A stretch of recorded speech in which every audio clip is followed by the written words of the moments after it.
ಬೆಂಗಳೂರಿನಲ್ಲಿ ಭೀಕರ ರಸ್ತೆ ಅಪಘಾತ ಸಂಭವಿಸಿ ಟಾಟಾ ಏಸ್ ಬೈಕ್ ಮಧ್ಯೆ ನಡೆದಿರುವಂತಹ ಅಪಘಾತ. ಈ ಪ್ರಕರಣಕ್ಕೆ ಸಂಬಂಧಪಟ್ಟಂತೆ ಅಪಘಾತದ ದೃಶ್ಯ ಸಿಸಿಟಿವಿಯಲ್ಲಿ ಸೆರೆಯಾಗಿದೆ. ಸ್ಥಳದಲ್ಲಿ ಬೈಕ್ ಸವಾರ 28 ವರ್ಷದ ರಾಜು ಸ್ಥಳದಲ್ಲಿ ಅಸುನೀಗಿದ್ದಾರೆ. ದೊಡ್ಡಬಳ್ಳಾಪುರದ ಡಿ ಕ್ರಾಸ್ ಬಳಿ ನಡೆದಿರುವಂತಹ ಭೀಕರ ಆಕ್ಸಿಡೆಂಟ್ ಇದೆ. ಹೆಲ್ಮೆಟ್ ಧರಿಸದೇ ಇರುವುದು ಸಾವಿಗೆ ಕಾರಣ ಅಂತ ಹೇಳಲಾಗ್ತಾ ಇದೆ. ಅತಿ ವೇಗವಾಗಿ ಬಂದು ಟಾಟಾ ಏಸ್ಗೆ ಬೈಕ್ ಡಿಕ್ಕಿ ಹೊಡೆದಿದೆ. ಡಿಕ್ಕಿ ಹೊಡೆದಂತಹ ಪರಿಣಾಮದಿಂದಾಗಿ ನೋಡಿ ದೃಶ್ಯಾವಳಿಯಲ್ಲಿ ಗಮನಿಸ್ತಾ ಇದ್ದೀವಿ. ಹೆಲ್ಮೆಟ್ ಮೇಲೆ ಧರಿಸಿಲ್ಲ, ಹೆಲ್ಮೆಟ್ ಧರಿಸ್ರಿ ಅಂತ ಹೇಳಿ ಎಷ್ಟೇ ಬಾರಿ ಸೂಚನೆ ಕೊಟ್ಟರು ನಮ್ಮ ಮಂದಿ ಮಾತ್ರ ಕೇಳಲ್ಲ. ಹೆಲ್ಮೆಟ್ ಧರಿಸದೇ ಇರುವುದು ಸಾವಿಗೆ ಕಾರಣ ಅಂತ ಹೇಳಿ ಹೇಳಲಾಗ್ತಾ ಇದೆ.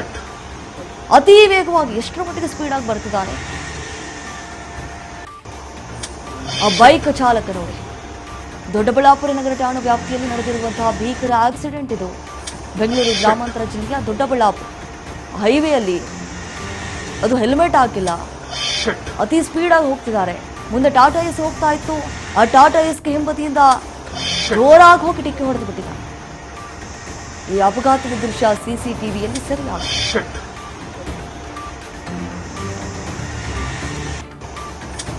Shit.